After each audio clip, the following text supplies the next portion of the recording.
Since today is the day of the start of the new Premier League season, and the opening game involves a promoted club, I thought it'd be a good idea to take a look at some of the best newly promoted sides of the Premier League era. Newly promoted clubs are often written off in the top flight before a ball has even been kicked, despite the fact that many go on to keep their heads above the water. Sheffield United, Norwich City and Aston Villa are the three newly promoted teams coming into the Premier League this season, and Sheffield United and Norwich are the bookies' two favourites for relegation. Fans of all three would be delighted with a 17th place finish and consolidation this season, but why not shoot for the stars and be a bit of a dreamer? Isn't that what football's all about anyway? As such, today we look at 7 of the best newly promoted teams in English football's top flight since 1992.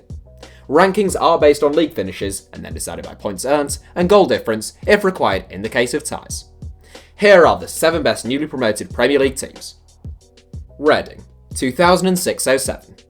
Reading arrived in the Premier League under Steve Coppell full of confidence for the 2006-07 season, having set numerous all-time records as they romped to the Championship title the previous season.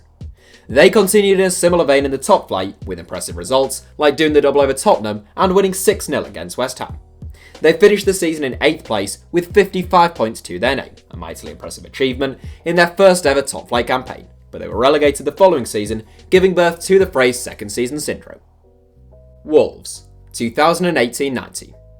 Fresh in everyone's minds, I'm sure, Wolves looked very well equipped for life in the Premier League last summer, but they performed beyond even their most optimistic fans' expectations. With a plethora of Portuguese talent from Rui Patricio to Ruben Neves, mixed in with a solid back four, and Mexican international Raul Jimenez up top, the West Midlanders won the race for that 7th place spot as the so-called best of the rest. They won 57 points in total, and I'd be willing to bet they don't go the same way as Reading in their follow-up season. Sunderland, 1999-2000.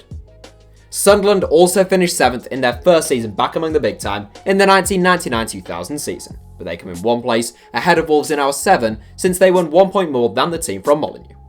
Sunderland had a decent side coming into the Premier League, but their success was really built upon their strike partnership, and the masterful Kevin Phillips in particular. He had the best season of his career, bagging 30 goals in 36 outings, becoming the first and still the only English player to have won the European Golden Boot that season. Ipswich Town, 2000-2001. The season after Sunderland had earned rave reviews for their instant top flight success, Ipswich Town went 1 better, or 2 better in fact, finishing the campaign in 5th place with 66 points to their name. They had their own star striker, Marcus Stewart, who had the season of his career as the Tractor Boys beat Liverpool at Anfield and did the double over Everton under the stewardship of George Burley. Burley won that season's Manager of the Year award, but like Reading half a decade later, they went down the following season. Blackburn Rovers, 1992-93. Having won promotion in his first full season as outright owner of Blackburn Rovers, local millionaire Jack Walker was harbouring much loftier ambitions ahead of life in the Premier League. Liverpool legend Kenny Dalglish guided Blackburn to a 4th place finish in their first season back at that level, ahead of his former employers no less. They climbed to 2nd the following season, buoyed by the arrival of Alan Shearer, before recording an incredible title win in the 1994-95 campaign. Nottingham Forest, 1994-95. The joint highest placed newly promoted side of the Premier League era, Nottingham Forest, missed out on a top spot in this 7 by virtue only of goal difference. In the 1994-95 campaign just referenced, only Blackburn Rovers and Manchester United finished above Frank Clark's men in the Premier League, who didn't lose a game after February and won an incredible 9 of their last 11. Stan Collymore was the main man up top at the City Ground, and as he departed for Liverpool the following summer, the Trees dropped to 9th place in the 95-96 campaign. Newcastle United, 1993-94. It's no surprise that the majority of the entries in this 7 came from newly promoted teams in the first half of the Premier League era, when the division was less rigidly divided by finances and more of an open shop. It's also noticeable that almost all of them had a real star centre forward, and they were none finer than Newcastle United, who had the best season of the lot. The Magpies finished 3rd under Kevin Keegan back in the big time on the same 77 points tally that Forest had, but with a far superior plus 41 goal difference.